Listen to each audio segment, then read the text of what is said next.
We're going to take off. Born against the current. The dead are arising. This is a book I'm reading.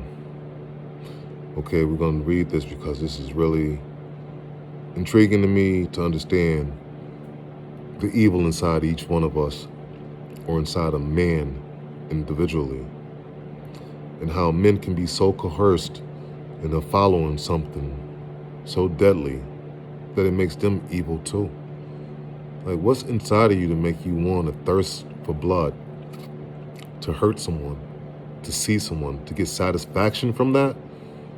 That's gruesome.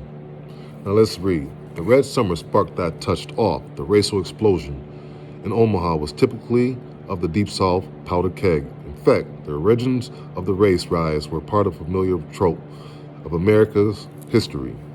19-year-old Agnes Lobeck reported that she and her boyfriend were attacked walking home from a movie theater on September 25th, 1919. A nigga jumped out of the weeds at us, she said, and robbed the couple at pistol point. According to the newspaper accounts, Lobeck claimed that the man dragged me into the weeds by my hair and insulted me. I tried to scream, she said, but he covered my mouth with his left hand while adroitly holding the pistol on her crippled boyfriend, Milton Hoffman. As with other Red Summer allegations in the local news, local authorities made little effort to check the validity.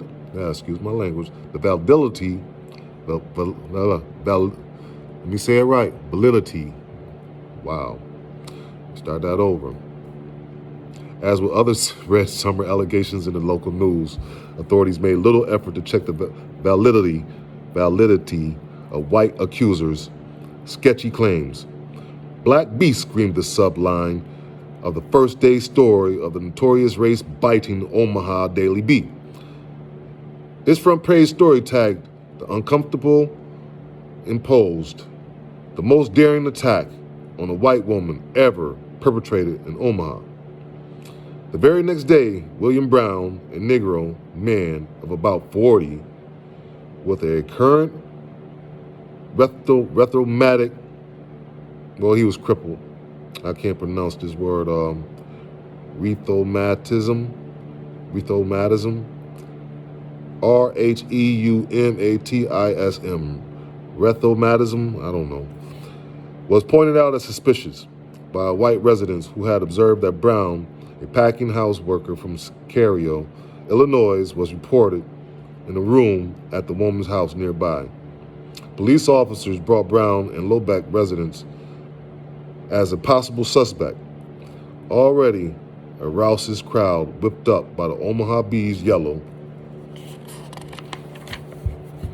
journalism had created a circus atmosphere outside the teenager's home, where she supposedly identified the stalker, middle-aged black laborer, as a guilty man. Although police and the U.S. Army reports later indicated that the teenager did not make a positive identification of her alleged attacker. She didn't know who he was. But the crowd was so amped up that it was this one black man who had like cerebral palsy, whatever that word is. I'm pretty sure it means that he had some kind of disability. I'm pretty sure that's what that word means. But anyway, straight away, the 250 white residents camped outside the Lebeck's home, bolted into action. Look at this. A black man assaulted a white woman. The police got the black man in custody. But the white crowd wants such jurisdiction over control, and these are immigrants. I'm not going to say what kind of immigrants they are, but they took over everything. Italians, But that's messed up. They said straight away, the 250 white residents camped outside the Lebeck home, bolted in action. Don't take that man to jail. Don't take that man to jail, the white mob shouted. According to one newspaper account, let us have him. The courts won't punish him. We will. This is the sickness of people.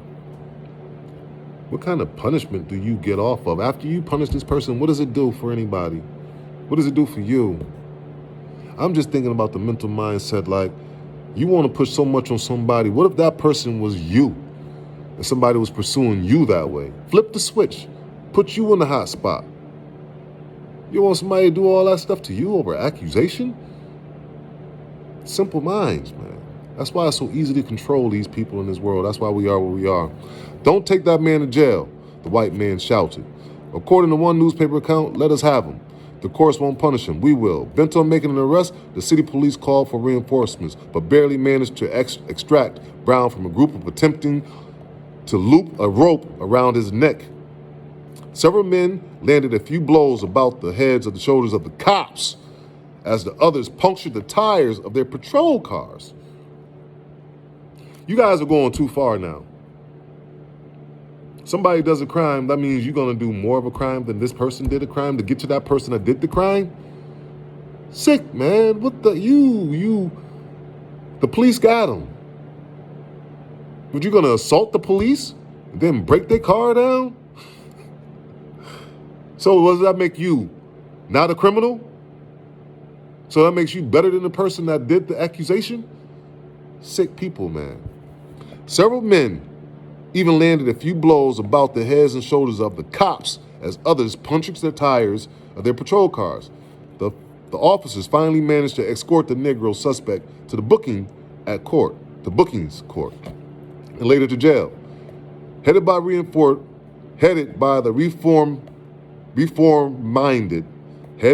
reform-minded Mayor Smith, City Hall was despised by a mostly Irish mob.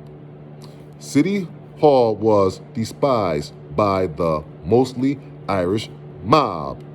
City Hall was despised by the mostly Irish mob, which had been lathered up by the newspapers' reports on a local crime syndicate leader, simmering tension in the workplace, and deep-seated fear and hatred of Negroes, said to be after their jobs. And now they're women. It only takes one person to stir up a little bunch of people that can't think for themselves. It's simple. It's so simple. How the times have been that there have been people in this world that, manipulated the whole mindset of people, and they're still doing it because people can't think for themselves. The racial horrors of the Red Summers played out in cities from Tuscaloosa, Alabama, to New London, to Connecticut, and across to Texas, were so-called rehearsed that the innocent Will Brown had already been convicted of a capital crime against a white woman, hooded by the Omaha press. Indeed, local working-class whites pursued the meatpacking workers.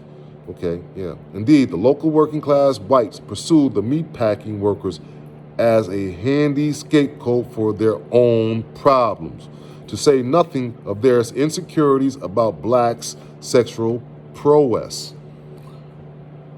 So that means they just started turning on all black people, man. Like, because you got a little dick, you want to hate on all the black men because you seen how big all black men's dicks was, right? So you just want to hate on them, right? Not all black men got big dicks, but it's just like the stigmatization that they say that. I mean, I don't know. I'm just saying this. People are simple. They will take you away for just a simplistic mindset over nothing. At 3 p.m., that Sunday, some 200 boys aged 14 to 20 from the Bancroft School, which LeBeck had attended, were intercepted by detectives as they marched on to the Douglas County Courthouse. According to the Omaha's Ride and Story and Picture, a 26-page pamphlet reporting on the incident, one of the leaders reportedly rode a horse, from whose saddle hung a long rope. Within 2 hours, the boys' brigade was joined by thousands of white adults, mainly immigrants, who pushed one policeman through a glass door, assaulted 2 others, and rushed the courthouse. When the policemen trained their water hoses on the crowd, they were centered with bricks, and sticks and broke nearly every window on the south side as they were swarmed about the courthouse on all sides. All to get one black person. They are tearing up not only the surrounding areas around them, they're breaking up the police station, they're hurting the officers, which are the same skin color as them. Sick. Like, just to get one person, you're gonna kill all these other people just to get one. Then go back to what? It's like, when does the escalation stop? It just gotta keep going. It's crazy. Let's see. Where was I? Okay, they broke all the courthouse's windows on every side. We're gonna teach these Negroes a lesson, said one man. A local newspaper reported. The crowd was estimated at 10,000 to 20,000 people, angry, mainly Caucasian immigrants, men and women. It seemed as if all whites in Omaha, save authorities, was united in this bloodthirsty pursuit of a Negro American citizen, innocent by every standard of lawful society. He's innocent. But just because, this is 1920, just because the residents pillaged nearby hardware stores and pawn shops, all because of one black man, they tearing up the whole surrounding area that they live in, all because of one person. Okay, the residents pillaged nearby hardware stores and pawn shops, stealing more than 1,000 revolvers and shotguns. What they need all that for one person? According to police records, as the sheriffs and the deputies periodically dodged bullets themselves, the irritated workers and idlers torched the lower floors of the courthouse with gasoline. Sick. One black person that was supposedly raped one white woman. They destroying property. They destroying everything around them. They burning the police station and trying to kill the police that's housing the person that they're going to convict anyway. Sick. Inside the stately courthouse, Will Brown moaned to Sheriff. Okay, let me see this again. Inside the stately courthouse, Will Brown moaned to Sheriff Mike Clark. I am innocent. I never did it. My God, I'm innocent. The more reliable Morning World Herald told his readers, and the local reporters and attorneys who interviewed Brown in the jail agreed with a physical examination report that Brown was too twisted by rheumatoidism, I can't say it, autism. I'm gonna just say autism. The Brown was too twisted by rather autism to assault anyone. Why can't I say that? RHEUMATISM. Somebody tell me how I say that right. I'm gonna just say autism. He was too twisted with autism to assault anyone. The white mob made clear on its negotiable demand. Prisoner Brown was to be taken from the 5th floor jail cell and handed over to them. Let me say that again. The white mob made it clear its negotiable demand. Prisoner Brown was to be taken from the 5th floor jail cell and handed over to them. They make it a demand to the police for a criminal that they saying the police got. This is crazy. When the police chief marshal Eberstein failed to quell the crowd, Mayor Smith, whom the immigrants and the mob blamed for their labor disconnect with the Negroes, emerged from the flaming courthouse about 11 that evening and pleaded for order. Someone hit Smith on the head with a baseball bat. Another man slipped a noose on the rope over around the mayor's neck, and the crowd dragged him away. This is the mayor. He's white, he's Caucasian. But just because he's helping the black people, or they think he's helping, even though this man is just making sure everybody has equal rights, that's all he's probably doing. They're saying he's on his side, so kill him too. Wow. Slipped the noose of rope around the mayor's neck, and the crowd dragged him away. Several spectators wrestled the mayor from his captured place, raptured the mayor from his captors, and placed him in a police automobile.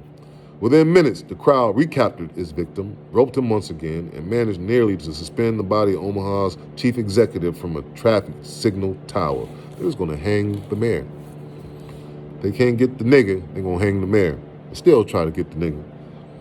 On the verge of strangulation, the dangling Mayor Smith was dramatically rescued by special agents driving through the throng in a high-powered automobile. He was crashing over people getting there. They rushed the mayor to a hospital where, after 2 days in a critical list, he would recover. One not-so-lucky 16-year-old was shot dead while leading a gang to the fourth floor of the courthouse. A block away, James Heichel, a block away, let me see that again. A block away, James Heichel, a 34-year-old businessman, was shot dead by 2 stray bullets. Shot dead by 2 stray bullets, all because of one black man. Throughout the melee, Negroes were dragged from their streetcars and beaten, while others were unsuspecting pedestrians were chased downright on sight. Like, if you was black in Omaha when this was going on, it was coming. Well-meaning whites attempted to render aid were themselves battered about. So don't be white trying to help a black person. You're gonna get it too. Meanwhile, the gasoline flames lapped up the sides of the 5-story building where the policemen, court officers, and 120 prisoners had fled to the roof. Despite cries for mercy, the mob blocked all attempts to hoist rescue ladders, and they severed water hoses that firemen hooked up to nearby hydrants. So you couldn't use, they severed them. As the roof leaked and weakened under the heat, the women prisoners were allowed to depart the building.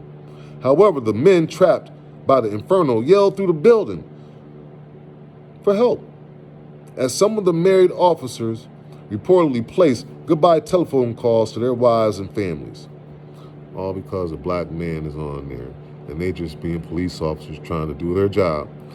The crowd wants order of the wrong thing. See, this is what the crowd wants, order of the wrong thing. Why we can't do that now against the government for our own rights? They won't do that. But they can be led by someone else to use this me versus them attitude to keep the crowd. See, chaos keeps the crowd going. If you can keep the crowd going, they can't pay attention to what's really going on because they got something to pay attention to. And when they're done with all their chaos, they go home and talk about it. And the next day, they look for something else to do again. Simple-minded people. What makes people so simple and thirsty for riots and chaos and things of that nature? Because it's embedded in each one of us to be nasty, evil, ruthless, not to care about nobody. It takes strength to learn how to love, to cultivate, to grow, to change. Most people don't want to do that. They stay stuck on hate.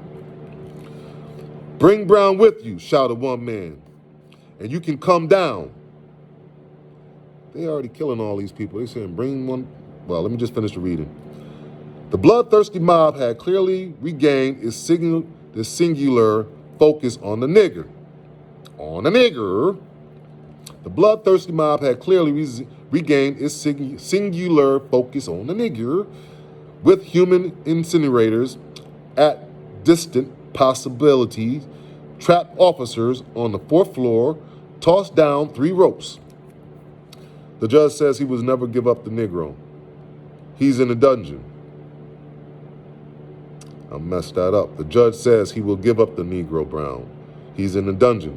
One piece growl. These are the notes he's throwing down. There are 100 white prisoners on the roof. Save them, another note read. Come through the 4th floor of the building, and we will hand the Negro over to you. Then, with automobile spotlights trained on the burning building, 2 nimble young men with shotguns and a coil of rope scaled the west wall of the 4th floor to the accompaniment of thunderous cheers punctuating by the full scale of shots. They're happy that they're getting up there. Power off. Oh, whatever. The mighty roar went up from the crowd with word that Will Brown had been captured. Reported, Omaha's riot in the story and picture, which was published that year by the Educational Publishing Company.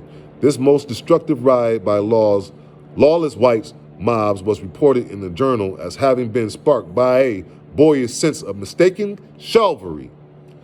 And in a mere 8-line paragraph, the pamphlet summarized what the mob did next to their Negro captive. Y'all listen to this. This is what they do. According to the newspaper account, some 11 hours past church service hours, the white rioters, still dressed in their Sunday fancy, proceeded to beat Will Brown bloody as he proclaimed his innocence. You hear that? According to the newspaper account, some 11 hours past church services. 11 hours past church services, so they went to worship God. The white rioters, still dressed in their Sunday fancies, proceeded to beat Will Brown bloody as he proclaimed his innocence. What God do they believe in? See the God that they're following? He's the God of this earth, and that's who they're following. All right. They proceeded to beat Will Brown bloody as he proclaimed his innocence. Shredding his clothes from his torso, they mercilessly whipped the Negro naked, who pleaded for his life as the mobs cheered. The captive was then dragged to a higher of the 2 lampposts on the south side of the smoldering courthouse, where several immigrant attackers slid the knotted noose around the neck of this American citizen, vaguely accused. Barely accused. Then, without so much as a rhetorical, without so much as a rhetorical question about his guilt, they slung the cord over the arm of the pole and jerked the middle-aged arthritic laborer off the ground. Sometimes I get splurring.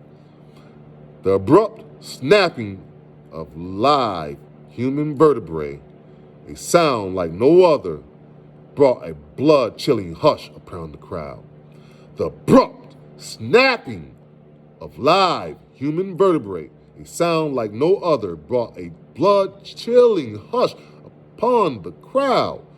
The limp body of Will Brown began to spin rapidly from the centripetal force of the hosting. It steadied only when gunmen fired a volley of some 100 bullets into the roped course. Snapped his neck. He's dangling. He's dead. 100 bullets in him. All because he was what? What was he? He was slightly accused? He was slightly accused. Right? Huh. Slightly accused. That's crazy. No evidence. No nothing. They just went with it and they tore up everything around them. So, as these bullets tore up into the rope torso, the eerie scene moved the white crowd to rapture. No other words seemed appropriate. Whooping cat calls rang out like hosannas in a church revival. Wow, they keep reviving to church like they in church killing somebody. With the accompaniment of wild gunfire surrounding throughout the smoke-filled Omaha Plaza at the approaching of midnight. In due course, a few raw-boned young men lowered Brown's stiff body onto the taut rope and tied it to the rear bumper of the automobile. The driver gunned the engine, and what was left of the cadaver driven through the wildly cheering throng of Omaha's rebels. Eager as hyenas at an antelope's kill, at the intersection of a rampage cluttering 17th of Dodge Street, several other men hustled up kerosene from nearby dangling lampposts used for the street repairs And in an autumn hush of midnight, a few pale, sweating attackers doused Brown's body with a wood pile with coal and set the corpse ablaze. I'm just like staggering at this, what's going on, man. I'm just visualizing it. Sorry. I need to read more often. Anyway, dozens of sprouted youths in the peak, let me say this again, dozens of sporty youths in peak caps and sweaters, along with church-going men in wool suits, neckties, and felt hats, swaggered about the killing ground, posing for photographs with the shredding body of their victim. Wide-eyed and eager, white residents of Omaha were photographed in full celebration of their naked human sacrifice, roasting on a rope like prey. Lynching of Will Brown was witnessed by one 14-year-old who would grow up to become a leading Hollywood actor, portraying quite quintessentially American heroes. His movie roles including young Mr. Lincoln, as well as the juror who saves a Latino man from an all-white jury's death sentence to 12 angry men.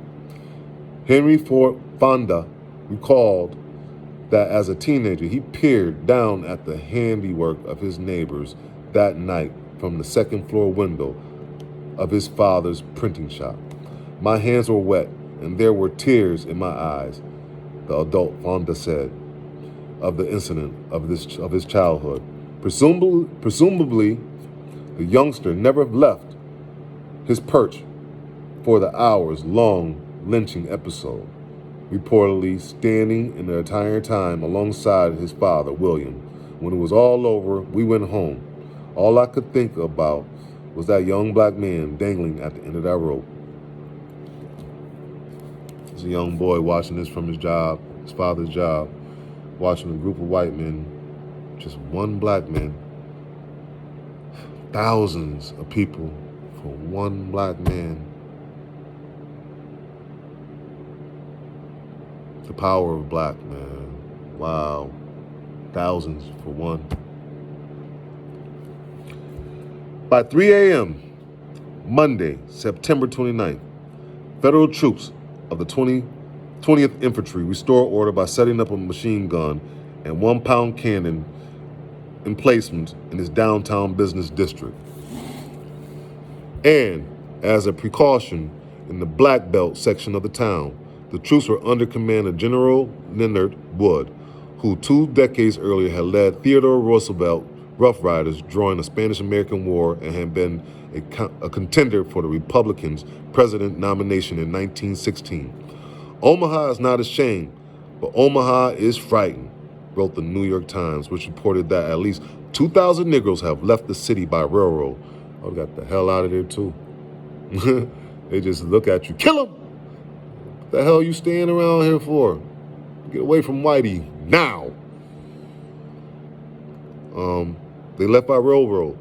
A headline that day in the Omaha Morning World Herald, which would win a 1920 Pulitzer Prize for his editor, Law and the Jungle, read, "Fringed, thousands in orgy of blood and fire. Crowds seeped through the streets, attacking Negroes everywhere." See that? You see that? If you was black back then, what you think you was gonna do? Go stay around. Stay around these clowns. Takes all of them for you, just one of you? Man, they scared of you. Unlike some of the Red Summer riots or lynchings of Negroes in the South, Omaha's incident was complicated by the collateral loss of white lives and heavy damage to the public property. They tore up their own shit.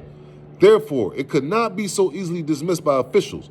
Significantly, in the frenzy of the seizing and torturing of Will Brown, the largely immigrated mob had attacked local police and even with the sitting mayor. Additionally, 2 white men were killed accidentally and hold up. My glass is getting too much. Right here. What I said, significantly, in the frenzy of seizing and torturing Will Brown, the largely immigrant mob had attacked local police and even the sitting mayor. Additionally, 2 white men were killed accidentally and 56 other injured, including policemen. The mob also had wreaked about $7,500,000 in damage to the state Douglas County Courthouse alone, including the loss of property records, tax lists, and other documents.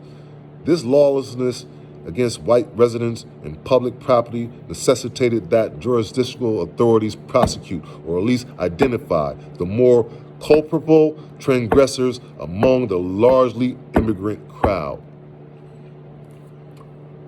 All that for one accusation. They just destroyed a whole city. Under the federal authorization investigation, martial law authorities and police reportedly rounded up many of the mob leaders, totaling some 120 prisoners, and held them for a trial in the state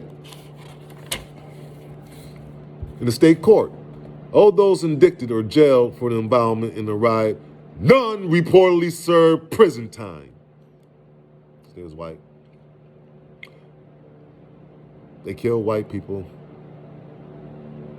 and tore up the whole town, burnt up stuff, hurt other white people, got the black person, tortured him, hung him, burnt him, drug him through the streets, shot his body up, still was tearing up the town. Like, when does it stop? When does the anger and the evilness in the humankind stop? When do we stop listening to that voice that wants rage and vigilance and start wanting love and peace? It's crazy. The psychologists will be interested in the mental reactions of the mob to the circumstantial stimuli, it noted. The layman will exercise a righteous curiosity in the hope of learning why law-abiding men and women become as wild as beasts under the influence of a mob.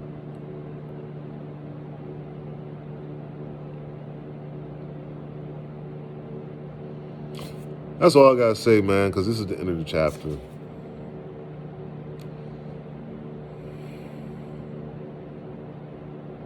Negroes across America in the 1920s and well beyond. Open-eyed mob lynching dangled for years in warnings to migrant niggers who seeking jobs and justice.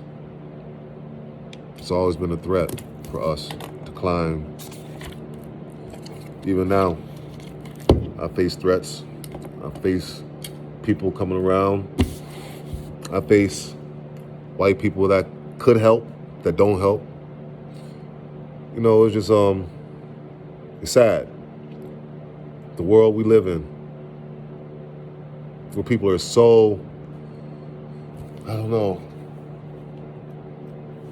what can I say, like, people are so